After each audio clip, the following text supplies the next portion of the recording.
This indictment alleges that Marilyn Mosby lied on her application to withdraw money from her retirement account. Mosby, like anyone else, has the right to pull money from that retirement account, but she did so using a CARES Act exemption, which allowed her to get that money without paying a hefty penalty, and that is what the federal government is now investigating.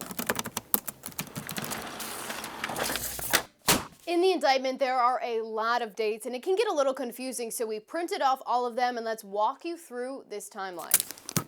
March 3rd, 2020. This is when the IRS put a federal tax lien on Nick and Marilyn Mosby's home that they owned here in Baltimore for years of unpaid back taxes. May 26th, 2020. This is when Marilyn Mosby makes her first request to withdraw money out of her retirement account. Now, this money, she says, is because of a financial hardship that these businesses that she started in 2019 has suffered during the pandemic. But remember, these are the same businesses that Mosby and members of her office said were never operational, did not have any clients, did not have any employees, and were not making any revenue. September 2020, this is when Mosby closes on her first vacation home in Kissimmee, Florida. October 13th, 2020, this is when news of that tax lien on that property goes public, and it is widely reported. It's important to remember that it's widely reported because, according to the federal government and outlined in that indictment, Marilyn Mosby never disclosed this tax lien on her mortgage application for the Kissimmee property. Now her attorney is saying she never knew about it, but remember, October 13th, 2020, it's everywhere in the news.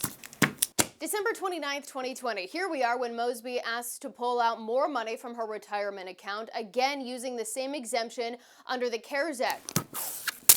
So now we're into a new year, 2021. Now we're at February 19th when Marilyn Mosby closes on her second Florida vacation home, this time in Longboat Key, Florida.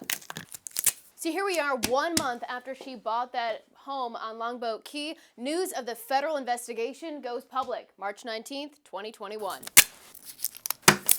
June 28th, 2021, that tax lien is finally cleared.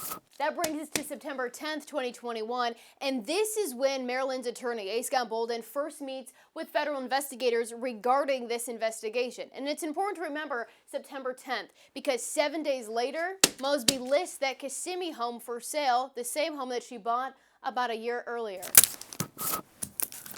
So that brings us to now, when the federal indictment first became public on January 13th, 2022. Today, more questions raised about what Mosby did with that money she pulled out of her retirement savings account. So we sent a slew of questions to Mosby asking, why did you withdraw that money from your retirement account? Was it meant to support yourself, to support your private business, pay a down payment on a home, or other reasons? If the $81,000 was used to support your private businesses, what expenses was that money used for? Could you please provide us copies of the loan applications for your homes you purchased in Longboat Key, Florida and Kissimmee, Florida?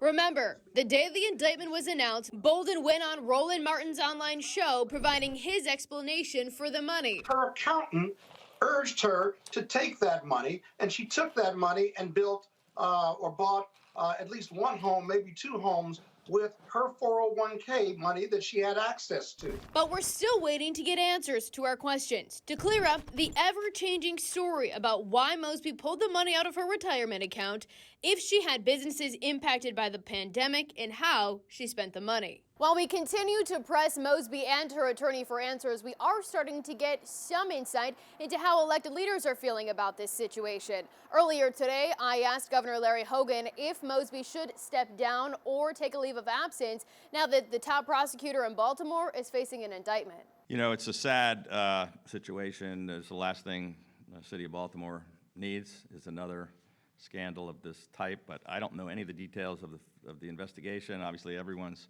innocent until proven guilty. This is more of a question for the leaders of Baltimore City and the Attorney General, who's the only one that could take that kind of action. We have asked the leaders of Baltimore City several times about this situation, and most of them are largely staying silent. If Marilyn Mosby was to be removed from office, it would come from the recommendation of the Attorney General and require a 2/3 majority vote in the state Senate.